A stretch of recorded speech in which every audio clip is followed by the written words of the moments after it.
We are here in Marseille at a very high-powered meeting on melanoma. Why is it important to put screening for melanoma right up front? Because we have made enormous advances now during the past years with new drugs in treating advanced melanoma, but still early detection of skin cancer and melanoma in particular promises the highest cure. So if I diagnose melanoma at a very early stage, I have a close to 100% cure rate.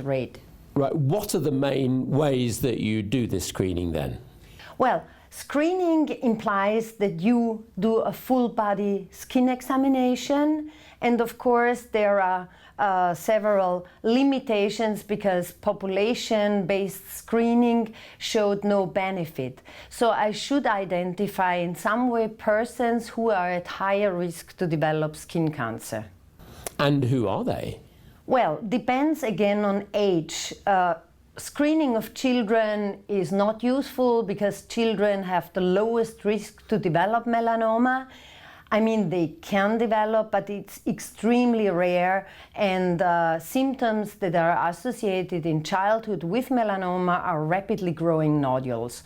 So if children develop rapidly growing pink or black nodules, this is basically the most single important indication to bring the child for a skin cancer examination. The second one in childhood are large nevi that are larger than 1 centimeter in diameter. So also these children should go to a regular follow-up. In adults, we know the most single important risk factor for melanoma is a high nevus count, and we speak about a high nevus count if we speak about more than 50 nevi. And but also there are additional factors that are associated with an increased risk.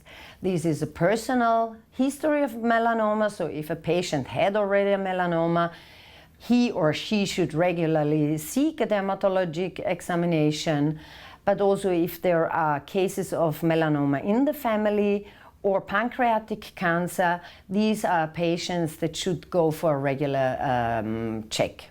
And we were hearing recently that you can get a surrogate for the nevus counting by looking at just the arm. Is that a possibility? Right. This is a very nice marker to look at the nevus count on the arms, and it has been shown that if patients have more than 20 nevi on the arms, they have a very high likelihood to have also multiple nevi on the trunk and other body sites. So this is a very easy way to screen for people who might be at risk to develop melanoma. Right. Should you also be looking for people who are likely to be exposed to solar radiation? Yes, absolutely. Also patients who had severe sunburns, who had blistering sunburns, also these patients should at least take once in their lifetime a baseline examination assessing eventual additional risk factors, and then the doctor will recommend how often they should seek the doctor.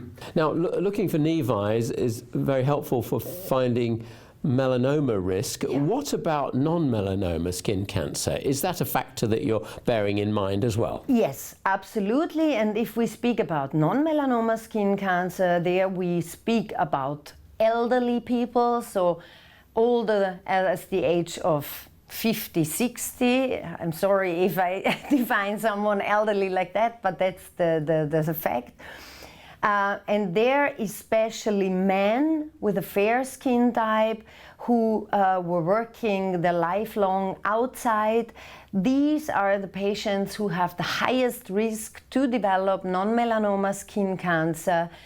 But unfortunately, these are also the people who go to, who are the minority seeking skin cancer screening programs. So especially men older than 60 years with a fair skin type, blue eyes, blonde hairs, they should regularly go to the doctor. Now, what are the barriers to actually doing screening? What are the things that prevent doctors from easily doing this? There are several studies that demonstrated lack of education.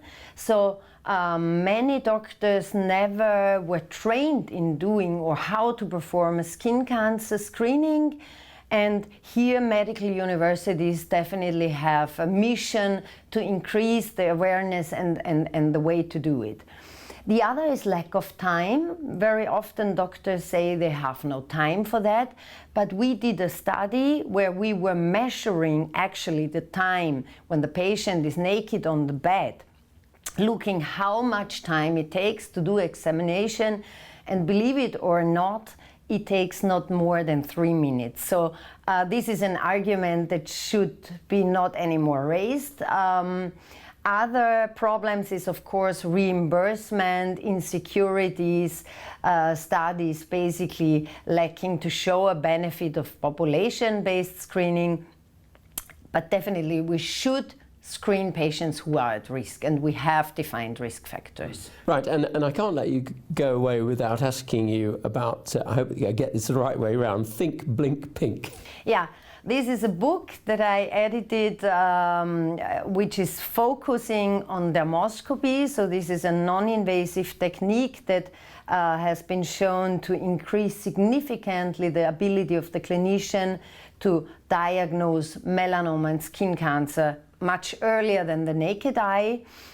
And there are many books now on dermoscopy of pigmented skin tumors, but the idea was to provide now also something for non-pigmented skin tumors, since they are common, difficult, and I hope we will have a broad readership and they will like it. And in a word, what do you think about when you're blinking and it's pink? Yeah, if you blink on a pink, you have to think, basically, and you have to look at specific criteria, which are often vessels, colors, and clues, and this is the book about. Okay, so the very brief summary of your interesting approach to screening, a very important approach for doctors, what would you say in a few words? Try. If you don't feel confident, there are many good things also already in the internet, but don't be scared to perform it. Do it. Try to identify people who are at risk, because if you detect cancer early, you will save their lives and they will give you a bright smile.